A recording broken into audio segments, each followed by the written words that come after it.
Mak selaku Ketua Parti. Terima kasih Tan Sri Ada Ketua.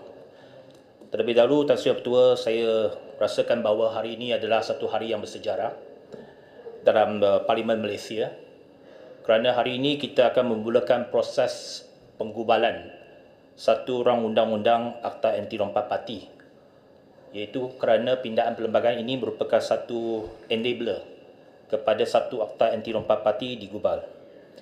Dan saya melihat bahawa penggubalan ataupun pemulaan proses pada hari ini adalah hasil persefahaman dan juga syarat utama dalam memorandum persefahaman antara Kerajaan Persekutuan dengan Pakatan Harapan. Dan ini membuktikan bahawa apabila Pakatan Harapan memeterai MOU dengan Kerajaan Persekutuan, itu bukannya soal kita menjual prinsip kita ataupun menjual diri kita. Tetapi apa yang lebih penting dalam MOU ini ialah kerana kita nak memperjuangkan agenda reformasi. Dan antara syarat utama dalam MOU itu ialah menggubal satu Akta Anti Lompat Parti untuk mengembalikan kestabilan politik dan memberhentikan sebarang tindakan lompat parti ini. Itu merupakan intipati yang paling utama dalam MOU di antara Pakatan Harapan dengan Kerajaan Persekutuan. Akta Anti Lompat Parti ini sebenarnya telah pun diperjuangkan lama oleh pemimpin-pemimpin DAP yang terdahulu. Yang berhormat Iskandar Puteri sejak tahun 70-an telah memperjuangkan dan menyatakan pendirian supaya Akta Anti Lompat Parti mesti digubal di parlimen kita ini. Tidak lupa juga mendiang Yang Berhormat Kapal Singh secara konsisten memperjuangkan Akta Anti Lompat Parti sehingga akhir hayat beliau. Kerana DAP merupakan antara mangsa utama dalam lompat parti ini. Sejak pilihan raya umum yang pertama yang DAP tandingi pada tahun 1969. Selepas pilihan raya umum 1969, hampir separuh daripada wakil rakyat yang menang atas tiket DAP melompat. Dan kita menjadi mangsa. Dan sebenarnya dalam konteks politik negara kita, hampir setiap politik pembangkang pernah menjadi mangsa kepada lompat parti. Bukan saja DAP, malah PAS juga semasa menjadi pembangkang di peringkat persekutuan, mereka juga mangsa lompat parti. Malah UMNO semasa menjadi parti pembangkang juga merupakan mangsa lompat parti. Tetapi dulu tidak ada parti masa Kerajaan Barisan Nasional tidak melihat keperluan untuk mengubah Akta Anti Lompat Parti ini. Sehinggalah tahun 2018 apabila UMNO sendiri menjadi pembangkang dan menjadi mangsa kepada lompat parti, mereka sedar bahawa pentingnya dan perlunya Akta Anti Lompat Parti ini. Kecualilah parti yang menjadi kerajaan di persekutuan tak pernah menjadi mangsa kepada lompat parti, kecuali Pakatan Harapan yang digulingkan kerana ada tindakan lompat parti di kalangan ahli-ahlinya yang menjadikan kita digulingkan dalam masa 22 bulan. Tetapi apapun, Tan Sri Ketua, kita mengangkat semangat supaya negara perlu ada pembaharuan. Dari segi politik perlu ada kestabilan. Dan pentingnya bahawa Akta Anti Lompat Parti ini mesti kita gubal dalam parlimen ini. Dan ini merupakan harapan rakyat Malaysia. Dan kita nak melihat bahawa dengan penggubalan satu Akta Anti Lompat Parti ini mengembalikan keyakinan pengundi untuk membuang undi dalam pilihan raya umum yang ke-15 nanti. Kita melihat pindaan terhadap perlembagaan yang dibawa dan ramai yang telah pun menyatakan pandangan dalam media sosial dan sebagainya dalam beberapa hari yang lepas bahawa pindaan kepada artikel 10/3A itu adalah terlalu luas dan ia akan membahayakan sekiranya pada masa-masa depan siapa-siapa parti yang membentuk kerajaan boleh membuat akta-akta lain selain daripada Akta Anti Lompat Parti untuk menyekat kebebasan ahli parlimen.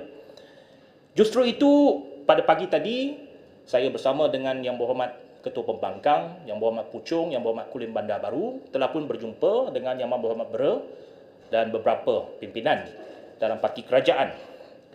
Dan kita pun telah bersetuju untuk mencari satu konsensus bagaimana mengambil satu pendekatan yang lebih cermat untuk kita menggubal satu Akta Anti Lompat Parti.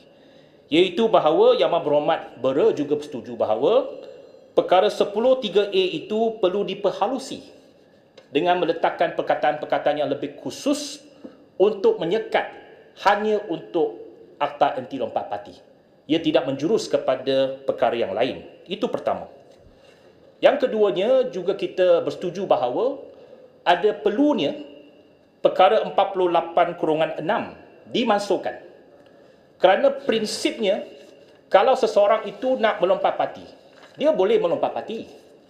Kalau dia tak bersetuju dengan pendirian partinya, ataupun merasakan kepimpinan partinya telah pun rosak, maka seseorang ahli parlimen itu boleh memilih untuk melompat parti. Tetapi dengan syarat bahawa dia perlu meletakkan jawatan ahli parlimennya ataupun adunnya untuk mengembalikan mandat kepada rakyat. Seperti yang dikatakan oleh Yang Berhormat Padang Rengas. Kalau merasakan dirinya hebat, tak perlu ada parti, dia boleh bertanding sebagai bebas. Tetapi pokoknya kita mesti mengembalikan kebebasan itu kepada individu tersebut.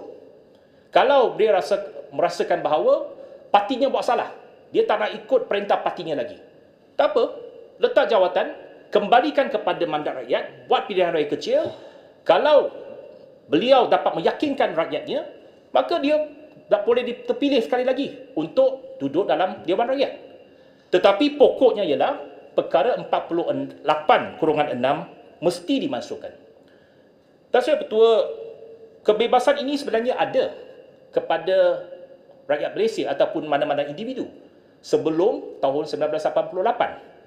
Tahun 1988, selepas pilihan raya kecil Johor Bahru, iaitu bekas Yang Berhormat Ahli Parlimen Johor Bahru, Syarif Samad, meletak jawatan daripada UMNO dan lepas itu bertanding dalam pilihan raya kecil dan menang sebagai calon bebas. Maka pada ketika itu, pindaan Perlembagaan Persekutuan diletak untuk menghadkan seseorang itu. Kalau letak jawatan, maka 5 tahun orang tersebut tak boleh bertanding dalam pilihan raya.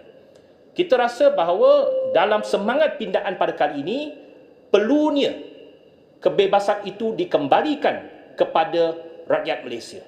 Mana-mana ahli parlimen yang letak jawatan, beliau bebas untuk bertanding semula. Jadi kita mengharapkan bahawa perkara 48/6 itu akan dimasukkan dalam pindaan yang seterusnya. Tuan Yang Ketua, kita juga berbincang pada pagi tadi bahawa kemungkinan juga ada perkara-perkara lain dalam Perlembagaan Persekutuan yang perlu dilihat. Maka pendekatan yang paling cermat, yang paling baik ialah kita merujuk kepada satu jawatan kuasa pilihan khas, Select Committee, untuk memperhalusi segala bentuk pindaan yang diperlukan supaya Akta Anti Lompat Parti dapat digubal dan dapat dilaksanakan dengan baik. Justru itu kita bersetuju dan kita menyokong pendekatan ini supaya selepas perbahasan pada hari ini kita menangguhkan bacaan kedua dan kita rujuk kepada satu jawatan kuasa pilihan khas ataupun Select Committee. Justru itu bagi pihak DAP, saya mencadangkan Yang Berhormat Puchong mewakili DAP untuk duduk dalam jawatan kuasa Select Committee ini untuk kita memperhalusi segala pindaan yang diperlukan dan juga menggubal satu Akta Anti Lompat Parti. Tetapi syaratnya, Tuan Yang Ketua, kita juga menyebut pada mesyuarat pada pagi tadi, iaitu bahawa rakyat nak lihat perkara ini dapat direalisasikan dalam masa yang terdekat. Saya rasa ada satu tempoh masa yang munasabah perlu diberikan kepada jawatan kuasa pilihan khas ini.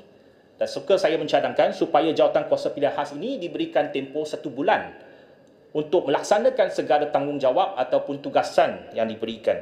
Dan seperti yang dikatakan oleh Yang Berhormat Menteri tadi, kita berharap bahawa sidang khas dapat diadakan sebelum penghujung Mei supaya kita bawa balik pindaan yang diperlukan untuk pindaan perlembagaan dan juga draft Akta Anti Lompat Parti dibentangkan secara bersama.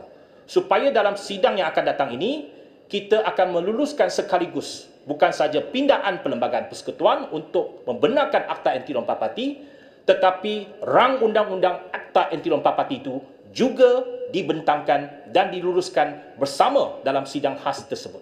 Supaya selepas sidang khas nanti, Malaysia akan ada satu undang-undang yang khusus untuk merarang sebarang tindakan lompat parti. Dan ini saya amat yakin bahawa akan dapat mengembalikan keyakinan orang ramai dan pengundi-pengundi terhadap sistem demokrasi dalam negara kita dan ada keyakinan penuh untuk membuang undi dalam pilihan raya umum yang ke-15. Justru itu, saya menyokong apa yang dicadangkan supaya rang undang-undang pindahan perlembagaan ini dirujuk kepada Jawatankuasa Pilihan Khas. Sekian, terima kasih. Terima kasih Yang Berhormat Seremban.